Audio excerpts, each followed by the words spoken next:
I find that a lot of folks, especially folks that are serving the medicine, aren't giving people enough preparation, framework, understanding going into the experience. A lot of facilitators don't understand the integration process very well. They pay lip service to it. And a lot of therapists, if they're given clients who are in like kind of a crisis around this experience, they can prematurely pathologize what's going on and get really nervous about like someone's state afterwards and really not be able to hold it well. So this course is essentially to give people this foundational understanding that can allow like, oh, okay, like this is what 5-MeO is, and I can at least refer out, or I know the realm that people are working in when they're working with this medicine.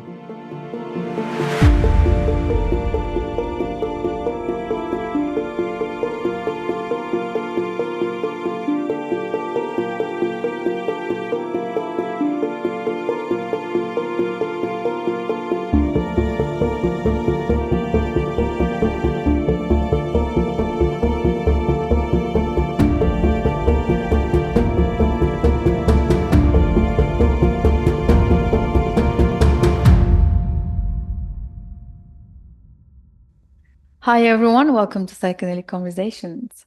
We have a special guest in the house, a returning guest, Otto Maier. Thank you so much for being with us. Yeah, thanks for having me, Susan. It's an absolute pleasure. I think this is our first official coming together on a Zoom, because I did meet you a couple of years ago at the Psychedelic conference, and it was kind of like a almost brief encounter. Yeah. Brief, but very powerful at the same time.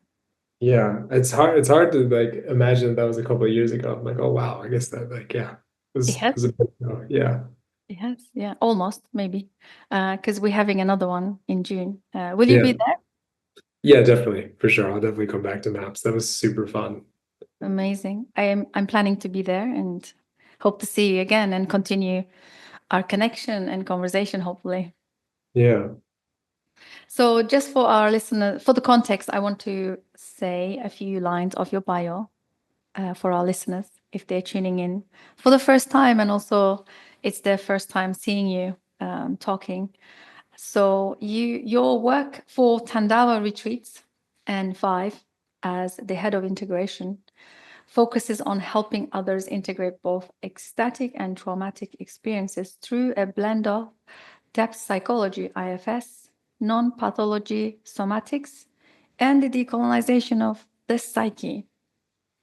And you also launched a new integration program, which I'm excited to dive in a little bit. Maybe you can give us the sort of like behind the scenes, what to expect and who is it for. We'll get to those in a moment. Before we begin, let's talk about your background. What brings you to this work? What brings me to this work more personally or like from a professional? Personal, professional, whichever feels right for you. Yeah, I would say, well, with 5-MeO, with working with Tandava, this course, all this type of stuff, I would say, I came to plant medicine similarly how most people do, kind of in a crisis of meaning, in a crisis of feeling. And so I had an experience where I was working with plant medicine. It was really, life-changing, all this kind of stuff. But then I had an experience with 5-MeO that was traumatic. And that experience really is what I think initiated me into being in the position that I'm in now. And essentially what that experience was I had a lot of experience working in the ayahuasca world. I was doing integration for a retreat center. I was going down to the Amazon and doing plant dietas. I felt a calling to sit with Bufo by Vimeo, and it I happened to be given an opportunity to sit with it right after, maybe like 2 months after getting back from the Amazon. So I was extremely sensitive and probably shouldn't have been sitting with this medicine to begin with because I was in a very sensitive state. And I had an experience where I was given twice the normal full dose, and it basically, if you could check mark all of the container elements that shouldn't be there, it was like every little check mark of like, this was just shouldn't have been the right. I should have known, essentially. But what ended up happening was I was kind of launched into this sort of liminal psychosis state for about 6 months. And through that process, I reached out for a lot of help from different folks, different guides or psychologists. And what I found was most people really couldn't help me in the way that they weren't connecting with what I was telling them. Because what I was going through was, yes, intense, and some could say psychotic, but it was also deeply meaningful. It wasn't like total chaos and random. There was a thread of meaning the whole time. There was something important about what was happening. There was like this guiding force that was trying to take me through a process. So it was really intense. It was kind of horrifying in a lot of ways, but essentially going through that process, it taught me how to hold integration space, and that's how I got into it. That was my little initiation through going through that process and learning how to ground myself afterwards. Thank you so much for sharing this. I think this is profoundly important for me to hear from you. The blog series that I was putting out, the first one talks a lot about the psychosis as an invitation. Psychosis as an invitation to break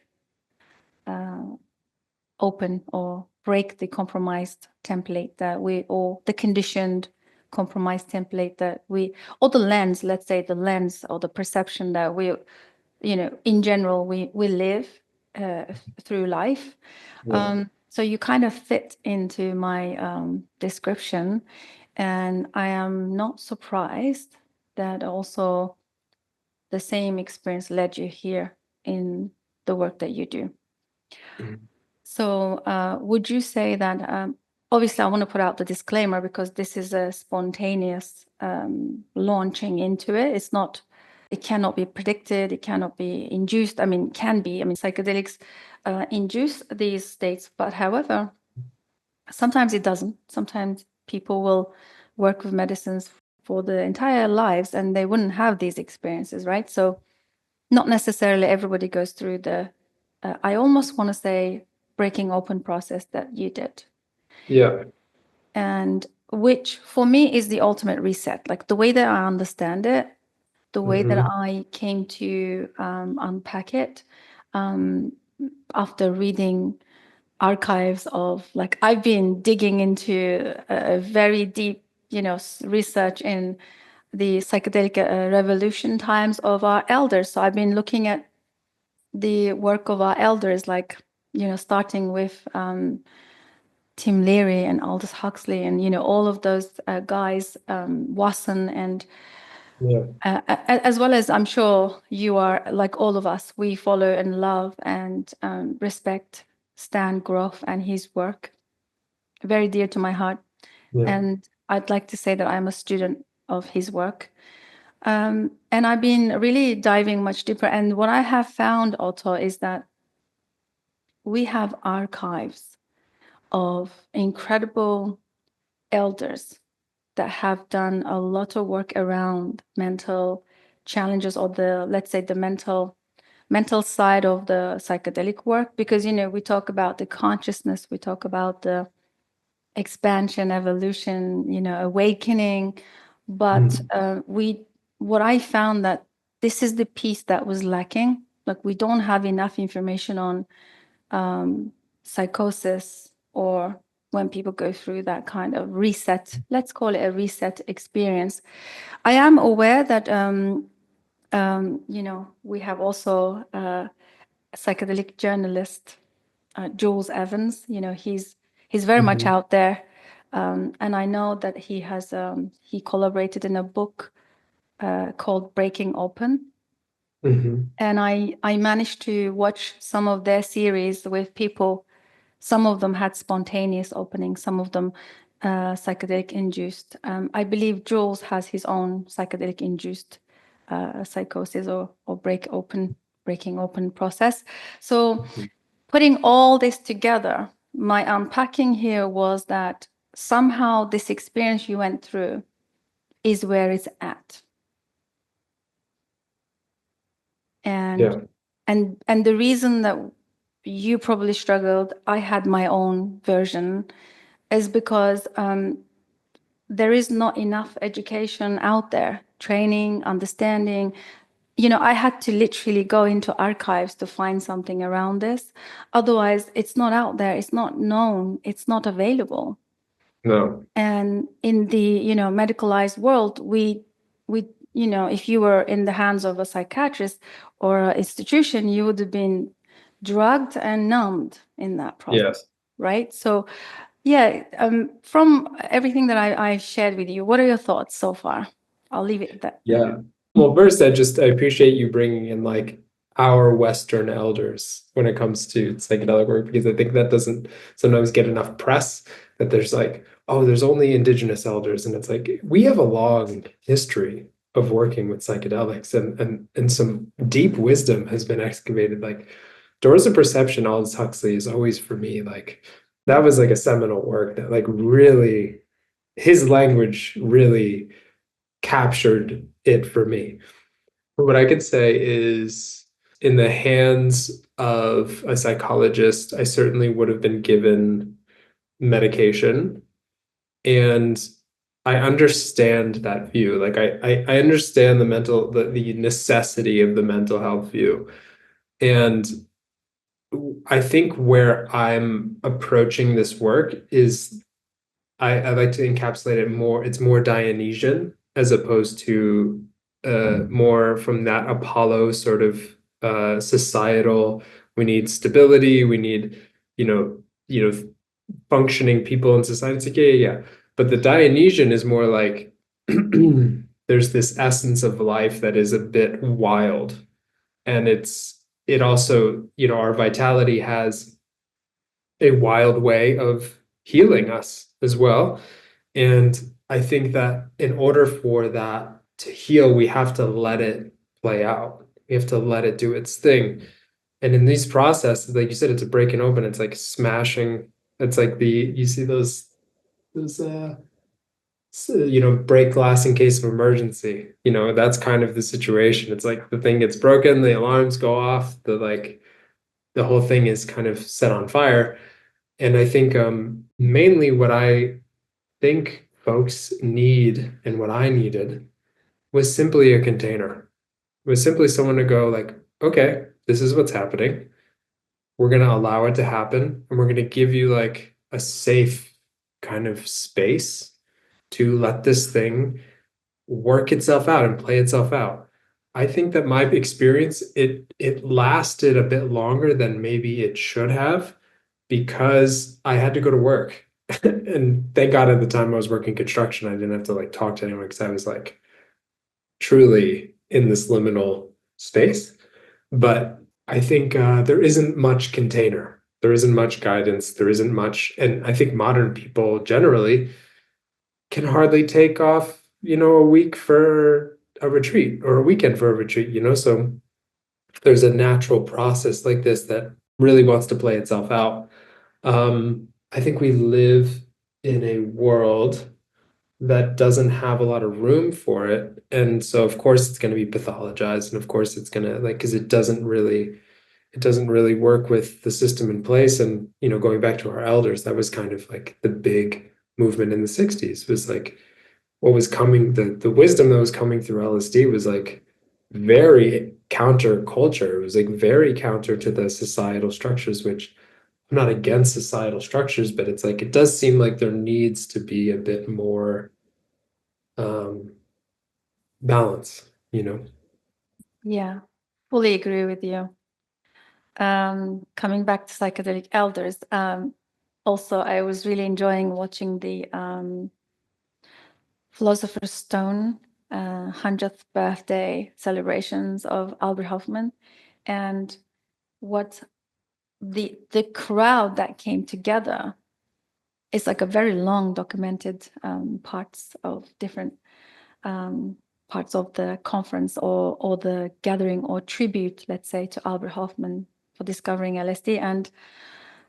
And what I was hearing is that they were really grounded in what they were sharing, actually. I would say even much more than today. Today is quite sort of, throw it out there, see what sticks type of approach. Yeah. And we have a lot of players in the field that doing this work from other needs rather than actually driving the authentic expansion or the growth or learning.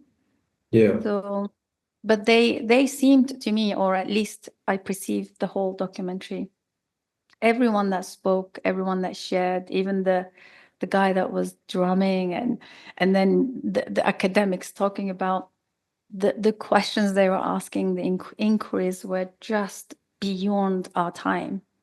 Yeah. And of course, we know why, because LSD can break open the limited, rigid worldviews, right? So they kind of accessed this huge universal wisdom, and they kind of carried it well, actually. I would say they carried it well. I mean, I listened to Stan, and some of the experiences, the field experiences that he shares is incredible. When we're at the conference 2 years ago, psychedelic conference, obviously I was recording interviews, but I really wanted to listen to Stan and his entourage. And I remember that room being the most packed, that people were standing, people were queuing outside just to listen to what he had to say. Already shows us that he knew something that the rest of us didn't. And then when I managed to get inside and able to listen to him and his entourage talking, and afterwards I kind of encountered them walking across the corridors and, just hanging together. Yeah. What I perceived is that they embodied this energy that is almost like they knew something the rest of us didn't. I kept thinking of that the whole time.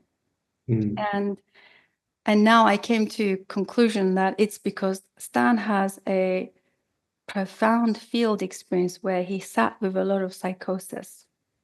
A lot. And he was able to unpack it over the years.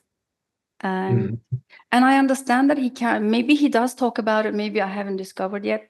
I mean, the spiritual emergency, the whole concept is about psychosis, right? Yeah. Yes.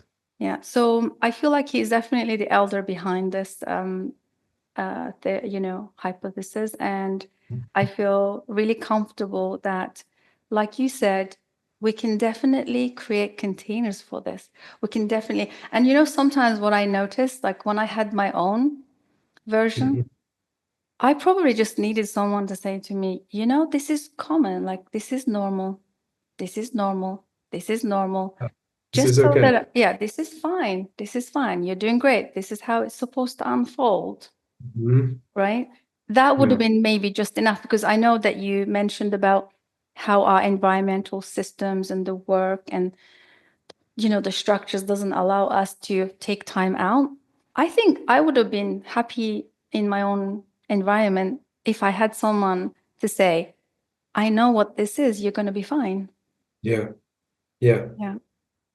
I really think that that's so much can open up when there's that permission given. I find that like that's why non-pathology is something that is like deeply attractive to me, is because I see how much permission it gives someone's system to then take the next few steps into something that wants to be felt or experienced or whatever it is. And yeah, I think like, I'm so glad we're talking about psychosis and the spiritual emergence, because it really is something that, as someone who's experienced it, and also someone who's been, when I've been present for it in others, it gives me chills because it's almost like this person is in this state where they are becoming an antenna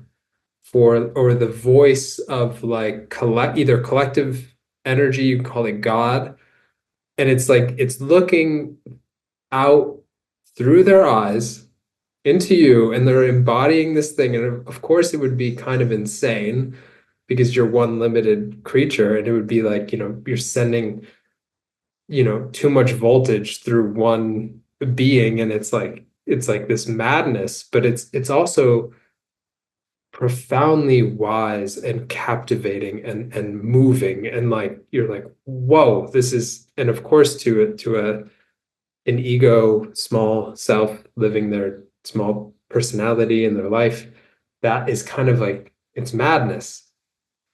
But there's something important about it. There's something necessary about it. There's something transformative about it. There's something deeply meaningful about it. And I wouldn't want to subdue that, or even like accidentally shame that by being like, oh, we've got to really, put you on some drugs or do something to like minimize this. It's like we've got to make room for it. And if there's room for it, I think we can be in relationship to it in kind of a beautiful way. And I do think a lot of indigenous cultures kind of have that view and have a little bit more grace, I think, with it than we do. I agree. I agree. And this is what makes you an amazing integration partner. I sense that. So interestingly, since I had, my own breaking open experience, I tend to have, it's almost like my antennas opened up where I can sense when somebody has gone through that. And I Yeah. remember having a very emotional interview with you. I just couldn't help it. It was just kind of, there was this expansive opening and the words were ringing so true. And it was so existential. It Yeah. wasn't a textbook. I knew that it was coming from the depths of you, what you were saying. Yeah. That's exactly the same experience I had. And it's the same experience when I work with people that feel like they trust me. That's usually where it goes. It's like there's this presence that allows, it's almost like you're like co-regulating with some some type of like embodied transcendence.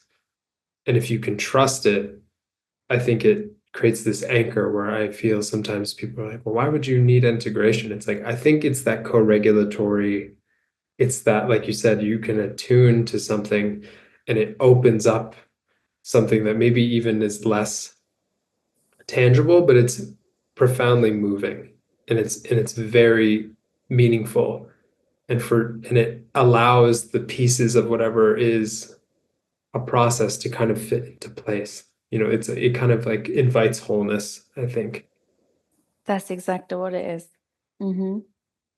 And the container is you, because it kind of speaks Yeah. to the coexistence. If somebody is, I mean, if we go with the assumption that the trauma happens relationally only, Yeah.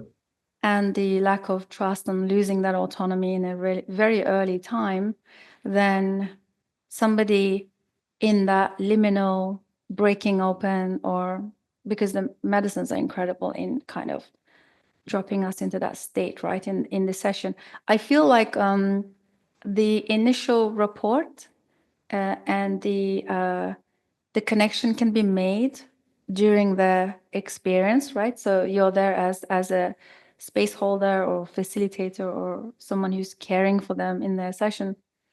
And in that, if someone like you would probably be very present because of you have been resetted in that way.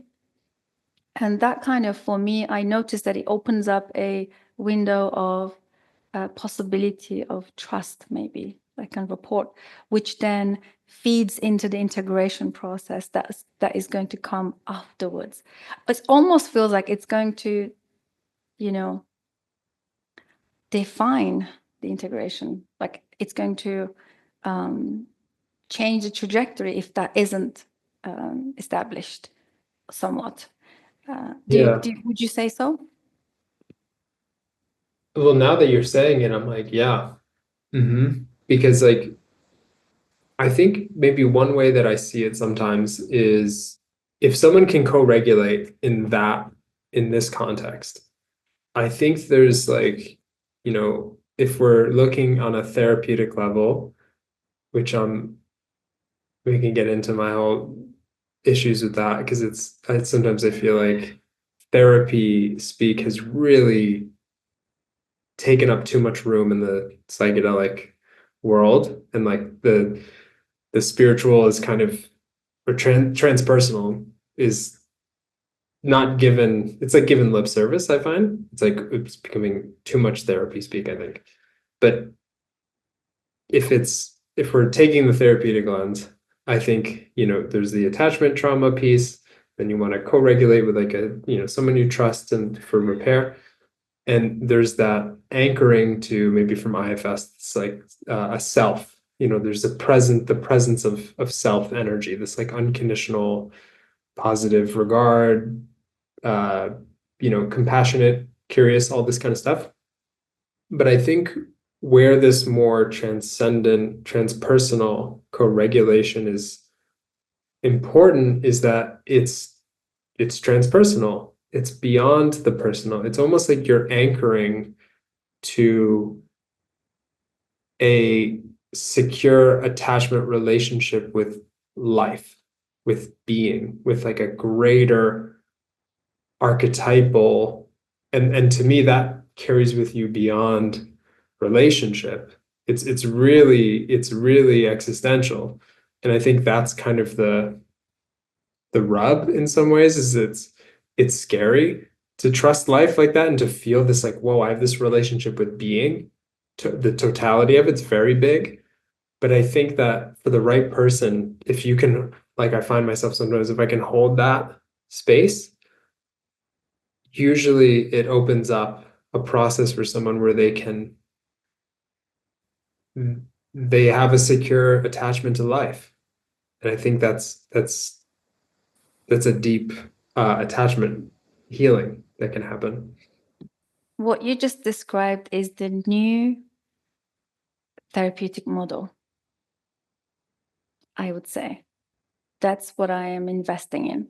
That's kind of everything that I have seen to put together, kind of bringing the threads together. So everything you just explained now, it is the new therapeutic model, because the existential,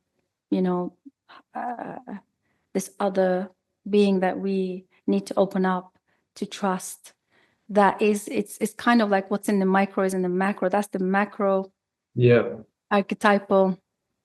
I call it the existential mother, but it could be something else for someone else.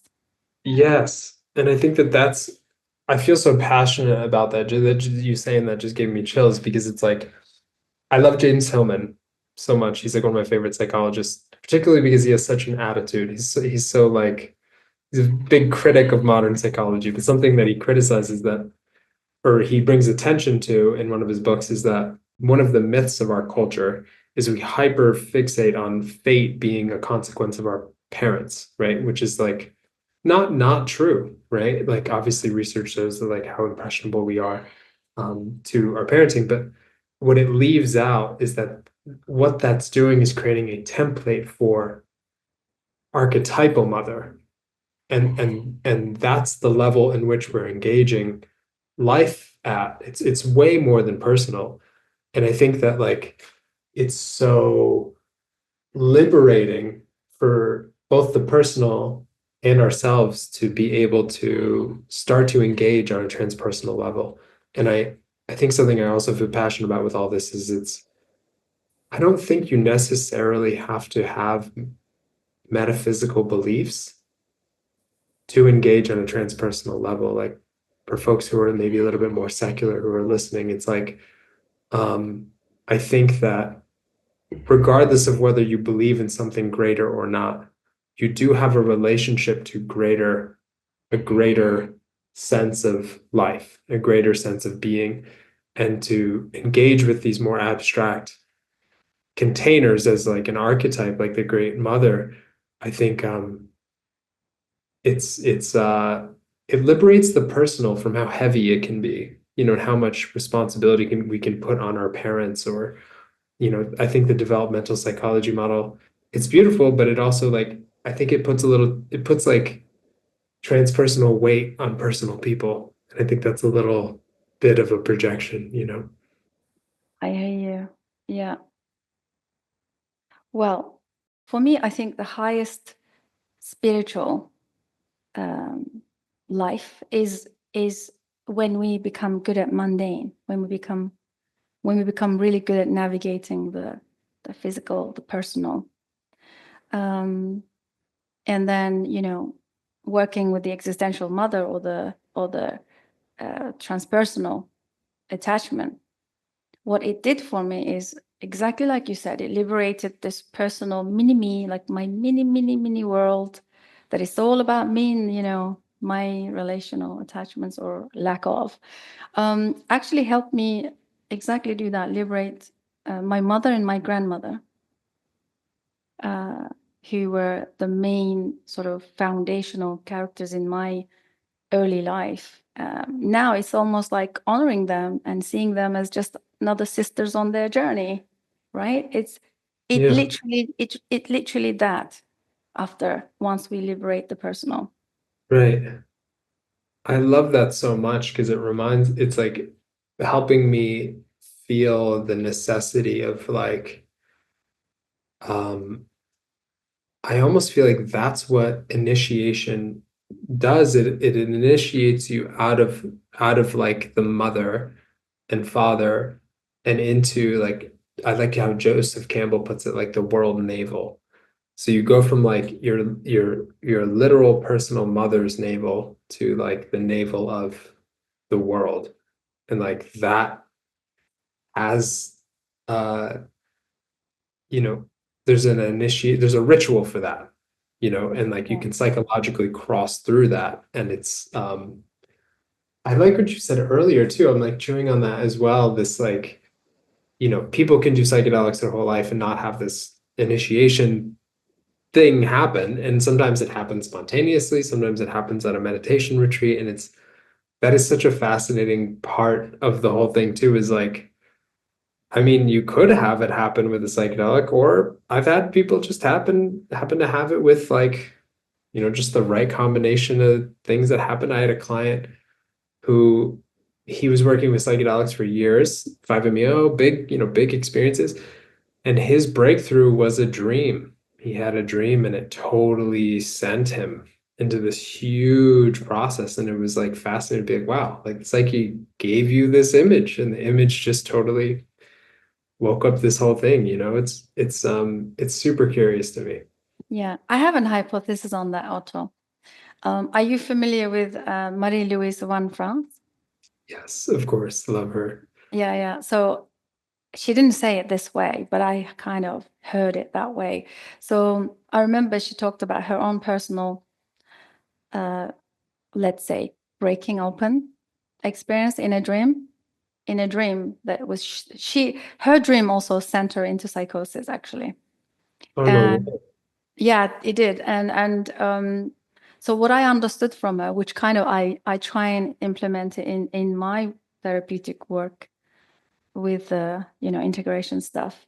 So which is, for me, it's a capacity building element. So what she was saying, that I heard it in my language, is that I think we can do all this stuff. We can do, take medicines, take medicines. But the system is so intelligent, like the psyche, the nervous system, the cardiovascular, Yeah. whatever, the whole holistic being that we are. This system is so intelligent. Sometimes we need to build, not sometimes, actually, we need to build capacity before we can launch into something like that of an experience. Yeah. So we could even say it was a delayed response to the person you mentioned who worked with medicines, and then the suddenly Yeah. got him. It felt like that. So Marie-Louise, she was also doing a lot of work, doing a lot of unpacking, and she was a student of Jung, as you know. Yeah. Imagine working together with him is already an amazing container. I can only imagine. Right. The Yeah. fact that she's a female, and if you know, I'm obviously doing a lot of masculine, feminine, energetic container dynamics, and I think she was just perfect for him, the way that she's so direct. And the reason, for me, like the reason she's so direct and relatable is because of the psychosis that she had. I want to put out the disclaimer: not everybody has to have the psychosis to reset. However, I just cannot ignore the correlation in people. Like, No, for example, you mentioned Joseph Campbell. Similar, same. right? Yes. So for sure, Stan Grof, like he doesn't talk about it as a psychosis, but he was catapulted out of his body and he kind of found himself at home in Prague. So things like that feels like there is a thread of correlation that we cannot ignore. Yeah. This opening, if somebody put the work in, the consistency, the dedication, and the processes, I think it catches up at some point with them once the capacity is built and they're ready for it, I'm guessing. I I totally agree because Yeah. and I've experienced that myself too. Like when the right container elements were there, all of a sudden here's this wound that surfaced where like, sat with ayahuasca all these times and it didn't never came up, and I agree. I think like even Jung, like the red book and just the shimmer in his work, I think it really does come from this like direct encounter with the mystery, like this direct embodiment of the mystery of being. And I think I I'm so passionate about it because I feel, I feel like modern people, and maybe this is a bit of hubris, but I feel like modern people, I know myself, I need a felt sense of connection and meaning that is transcendent. I need to feel like my life is being carried by something greater that's more than an idea. And I tend to think that that is like, I mean, a lot of people have wrote about the modernity is a crisis of meaning and connection to meaning. So I do think I feel very passionate about this experience because I think that yes, it's chaotic and intense, but when you go through it, you're being like initiated into the tradition of being and of life. And then you carry a piece of that mystery in you and it affects other people. And it's very, I mean, I would do it all over again for sure. It stays with you for the rest of your life and it I think I think it could help a lot of people who are in need of a felt sense of connection, you know? I love this. Before we forget to move, because I do want to speak, I can talk to you for like 5 hours on these subjects, Otto, Yeah, but I'm very same. aware about timing. And I'm also aware that I haven't even touched on your program. Before we move on, though, I need to just share this that's coming through. This is the reason, if you look at the Crazy Wise movie, this is the reason the indigenous people or some of these populations in the world, they chose the person who went through the psychosis as their shaman. Why did they do that? Yeah, It's because once you go through such an intense experience, you can hold anything. You won't be phased. exactly. That's why. Exactly. And it's like in that experience, I don't know what I mean, yeah, we could talk about this forever. Because like, yeah, and I've had other friends, one of my friends who like we bonded over this experience because he went through the same thing with Iboga, and I had no idea he went through it. And then we just started chatting one day and he was like, wait a minute, you went through the same? And I was like, yeah. And like we started and we talked about it for like 12 hours nonstop. And yeah, it creates a capacity that is so much more vast, and it's people can feel that. You know, it's pretty, yeah, it's pretty spectacular. I mean, it blows your capacity out of the water. I mean, Yeah, I mean, forget about increasing your capacity. Like you're thrown into the void. yeah, you just So gets like that glass just gets smashed. Totally. absolutely. So I mean, for our listeners, in case they can't grasp what we're talking about, because sometimes it can, it appear Yeah. like we're talking some secret thing that happens. No, it's not, because it doesn't. What it is that it's just the if it literally feels like the rug has been taken under your feet, and nothing makes sense. Nothing makes sense. And like when I went through my breaking open, I couldn't switch off the lights, Otto. It was 6 months of endurance of at the time I was meditating, and I couldn't meditate anymore. Yeah, me And neither. I'm so glad, like Jules group, they put out this, video out there where there's one lady, she had the same experience, and she was talking about watching cartoons and eating comfort food. I mean, great idea, because Yes. that's not the time to, sometimes people miscommunicate thinking this is the time to like integrate and transcend everything. No, that is the time to come back to the most mundane and grounded ways of being in the moment, right? So Yes, and that's like I've got like a reputation now in the space to being the guy who can, like, if that's happening, call me. And so often I see people like, should I meditate, do breath work? And I'm like, no, you should like do the dishes very slowly and like feel the water and like just as basic as it gets. You know what I mean? Yeah, like watching cartoons. You know what I mean? Like, do go back to the essence, really. Yeah. exactly. And one last thing I want to say, Otto, one of the sort of like the biggest breakthroughs that I had, it came from just listening to uh, uh, Kilber talking about growing up, and his little structure of how to grow up. There was a moment he said, sometimes these euphoric, oceanic, and almost this existential connection, like an archetypal feeling of being held by this energetic, big, huge, this cosmic mother. It can be simply touching into the very early experiences of being in the womb.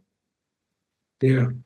So that kind of clarified a lot of things when people have these experiences. I mean, surely between birth and death, every experience and sensation and connection and feeling, we know it from somewhere. It's not new. Yeah. It doesn't just happen. We don't just discover some new feeling, new experience. It's already happened, and it's almost like we're reconnecting. That's why I also connect with the indigenous wisdom, where they say remembering rather than Yes. relearning, right? Yes. And that is, I think that for me, that is one of the most in, impressionable experiences within this cosmology is no one says it. There's always this quality of this is familiar. This is familiar, or this feels like home, or this feels like something I've experienced before. And it's like, again, like, for folks who maybe this feels a little out there, I think I like how Jiddu Krishnamurti kind of puts it, is like, or even Aldous Huxley, this notion that, our brain is kind of, one way of looking at it is our mind is this, it's like a limiter or a governor of experience. It's not the producer of experience. It's limiting our experience and our perspective so we can focus on the things that we need to focus on in order to survive, in order to relate, and all these things. And so we are living in this kind of construction, and that this experience just kind of like smashes the construction. So you can, just experience being as it is, which is like kind of a wild and crazy thing, but it also is life-giving, life affirming. Absolutely. Truly. truly. And I'm glad you said it, you'll do it all over again. This kind of validates my hypothesis that if this is an invitation for reset, then we should not fear it. We should not suppress it. We should not think of ways to get rid of it, or, do something with it, manipulate, or whatever it is. There's something Adi Ashanti says that has stuck with me. He was like, awakening is it's a natural thing. It's happened for very long periods of time, and you don't really have to buy into any religious ideas or any like you can just have the experience that there's this, we are built in a way where we have the capacity to have these experiences, and it's quite a natural thing. Absolutely amazing. Okay, let's talk about your program. So I'm really excited, and congratulations. Thank you.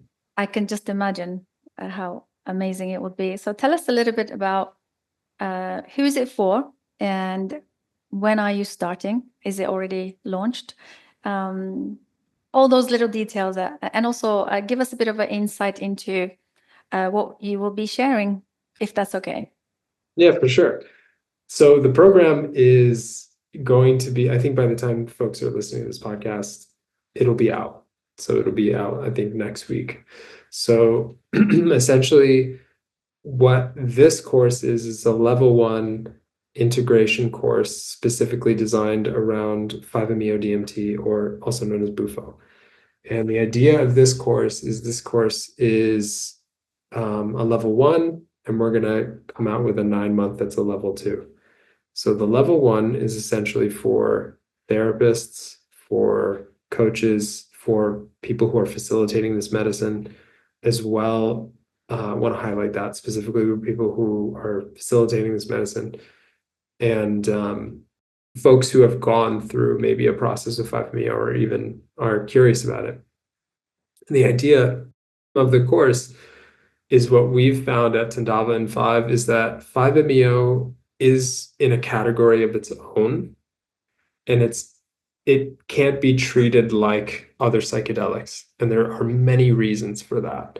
One of the reasons are how intense the experience is, how powerful it is, how reliably it can induce a non-dual experience, or maybe even a liminality experience. And what I basically go through in the course is I share with folks what makes 5-MeO a unique experience, what makes holding space for it a unique and delicate experience, and kind of the spectrum of working with a non-dual awareness, and like what happens when someone encounters a non-dual awareness, as well as we have one class that's specifically devoted to traumatic experiences, really difficult processes. People call me every month, being held in circles where they were given this huge experience and they thought it was going to be maybe more like something like mushrooms, and it sends them into this really liminal state, So in that class, we go over a lot of just the nuances of what happens when someone has a traumatic experience with 5. How can you help someone and then essentially what it is, it's a foundations course. It's all the basics of people coming in can understand just the landscape of 5, and we go over things like reactivations. That's something that's very unique to 5 that not a lot of other medicines have, where maybe at 3 a.m. you're right back in the medicine, and that can be extremely jarring if you have no idea that that's going to happen. And yeah, basically it's for me it's based around harm reduction. I find that a lot of folks, especially folks that are serving the medicine, aren't giving people enough preparation, framework, understanding going into the experience. And I also find that a lot of facilitators don't understand the integration process very well. They pay lip service to it. And a lot of therapists, if they're given clients who are in kind of a crisis around this experience, they can prematurely pathologize what's going on and get really nervous about someone's state afterwards, and really kind of not be able to hold it well.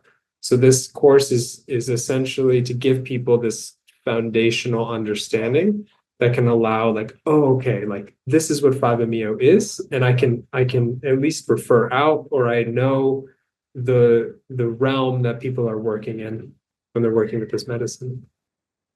Beautiful. Thank you so much. That's very clear. Super interesting, and also I'm guessing it's critical at this time now, especially 5-MeO is again becoming super mainstream. So would you say that we should all learn about different medicines separately, like in each medicine and how it kind of impacts us? And would you say that, or is it because you said specifically with 5, it's good to kind of learn and not put it in the same category as the others? How did you come to this kind of understanding, and what was that like for you? I think I came to this understanding when just I think there's two elements. One is the non-dual experience. So I think the easiest way to describe that is in every other psychedelic experience, you are going on a journey and you are having an experience, and you have all of this content from the experience. Where with 5-MeO, the self is dissolving. So the you that's having an experience is not existing anymore. So you are left with, Joel always says, like the fragrance of the divine, but you're also left with a impact on your in your somatic energetic body that is so intense. And you have a memory of the experience in your cells that's maybe implicit and not an explicit memory. And that can be a really intense thing to try to metabolize. So I think that's one thing that I noticed is very unique about it. And I think the other part of that is, I think once you have a full release experience with this medicine, you can't compartmentalize it. And I think that's something that, like, once you cross that threshold, you have to be engaged in wanting to integrate.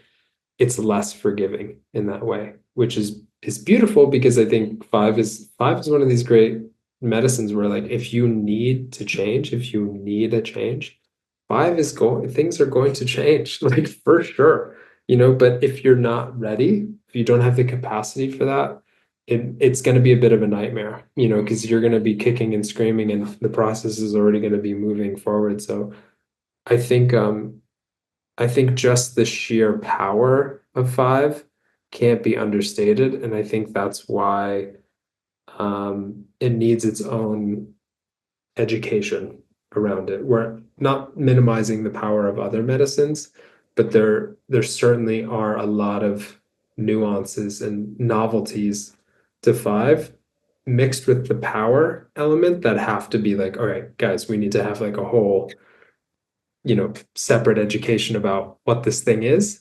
And I think an added layer to that is 5-MeO doesn't have a long, rich indigenous history. We don't have this large cosmology around it. There's a lot of modern folks working with it in different styles of practice, like Shambhala, or different Buddhist traditions. And there's like this new emerging kind of practice with it, which I think is beautiful. But it's this is all new territory. Yeah. This is so valuable. Thank you so much, Otto. Super valuable. Yes, I truly understand what you mean when you say that it's unforgiving in some sense. Interestingly, I don't know if it's okay for me to share. When I had the 5 experience, I was launched into. It was very clear to me that I was 4 years old. Yeah. And I was standing on top of this dark, like it was a staircase, and I could only see a few steps down. The rest was dark, which came to me that it could be like a 3 a.m. and I was 4 years old. Wow. Interesting. I know. I asked my mom. She said, yeah, around that time, I used to leave you alone and go to work. No way. Yeah. So I must have woken up one day and looking down into this, trying to look for her. And then maybe just that was it's very archetypal at the same time, because I was just kind of meeting the abyss, like the void under my Yeah. feet. Yes. And 3 a.m., that is like such a specific time too. Specific age, time, everything. Yeah. Yeah. So yeah, it's profound. Like you said, the change will come. The understanding is immense. One last question. Would you say, because we want to protect the frogs, the Bufo alvarius frogs, Yeah. are they endangered? Because I'm sometimes reading articles around how endangered they are, that people are going and collecting them, Mhm. as opposed to this synthetic version. What are your thoughts on that? Do they deliver? I'm sure they deliver the same experience from what I read. Would be good from you. My personal thoughts are that I think that working with synthetic is number one, safer, because you don't know how many milligrams of 5-MeO molecule you're getting in Bufo in the natural flake. And I think that is a huge thing when you're working with the most powerful molecule on the planet. Like you should get it right. Like if there's a big difference between 3 milligrams and 6, that's a threshold difference. So at 5, we use the synthetic for safety, number one. Number two, because we're not involved in the potential endangering of a species of toads and in invading on their life. So it's more ethical, we find in that sense. And then I think the quality of experience, it's debated. I think personally what I notice is that Bufo and 5 lead to the exact same places.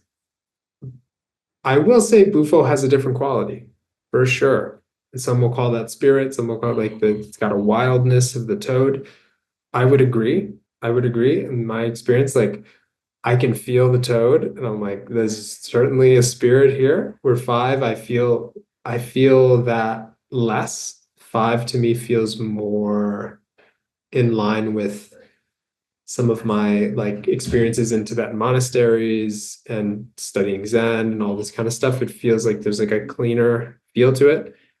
But I think yeah, for me personally, I tend to think that yeah, the synthetic feels way more ethical, feels way more safe, and you don't lose any like potential medicine. Thank you so much. Super valuable. One last question. I know I'm keeping you. One last question. Do you think psychedelics are cultivating us? Could you elaborate? So this is a really it has humor, meaning that every time there's a need to shift in the world or the humanity, chaos finds us, and then the help comes. It's kind of like the Joseph Campbell type of hero's journey. We find the medicine, but this time around, it feels like they are coming to cultivate us, meaning they are coming through using us as the vessel to channel whatever it is that needs to happen. It's almost like we think we're in control right now, but we're not, because the level of medicine that is coming in right now, it's unprecedented. Like even 5 years ago, when I was speaking with, because I'm in the psychedelic bubble, right? So I sometimes forget that there are people out there that doesn't know about this. So, That's right. but now, right? But now the landscape has changed so much, Otto, that even the secular, people that are researching, and they know about this, and there's a very, very unique and sort of more larger conversations are happening everywhere. Mm. The landscape is expanding. So it's no Yeah. longer this bubble. Well, I think maybe yeah, I love this question. Okay, so I'll try to be less. I think I can get a little Terrence McKenna-y with all this. I think the way that I feel about it is I don't know if it was Nietzsche or said this was people don't have ideas, ideas have people. I am way more psychoanalytic with all this. I think we are this idea of I am the orator of my experience is like it's very fragile. I think if you do a little digging, you're like, you are a puppet, my friend. Like you for these for larger, you could call them mythologies, you could call them stories, you could call them collective archetypal energies, you can call them like patterns of being. I think that the medicines carry with them a frequency of being or a myth. Like they all carry their own ethos and their own, they're almost their own gods in ways. And I do think that those energies or those gods or those myths, they, or you can even call them like, they're like these kind of coagulated patterns of being. I think they want to express their agenda, right? So I think that like, what am I trying to say? I think it's collaborative. I think it's a little bit of both, I would say, to answer it. Amazing. Makes sense. And that's a good way of coming to kind of common ground. There's a common ground. Yeah. For sure. All right. Thank you so much, Otto. Where can our listeners find you? Please share some of your, apart from being in Mexico and in this amazing, beautiful place, where can they find you and connect with you?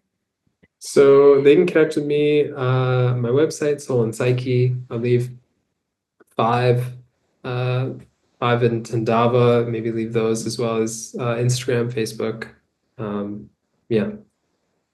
Everywhere. Great. Thank you so much. Sending big love to Joel and Victoria. That's right. Love those guys, and you guys are doing incredible work, honestly. It's so profound. I'm watching, and the research and the Imperial College collaboration has been great. Wishing you all the best, and would love to have you back again over time to continue the conversation if you're open to it, and would love to follow your journey and the expansion of this work. Absolutely. Thank you, Susan, for having me. Of course. Thank you, everyone, for joining us. Hope you guys enjoyed this conversation. Please drop your comments, your shares, your questions, anything that comes to mind or you feel inspired to share. Don't be shy, and I'll see you on the next one. Bye for now.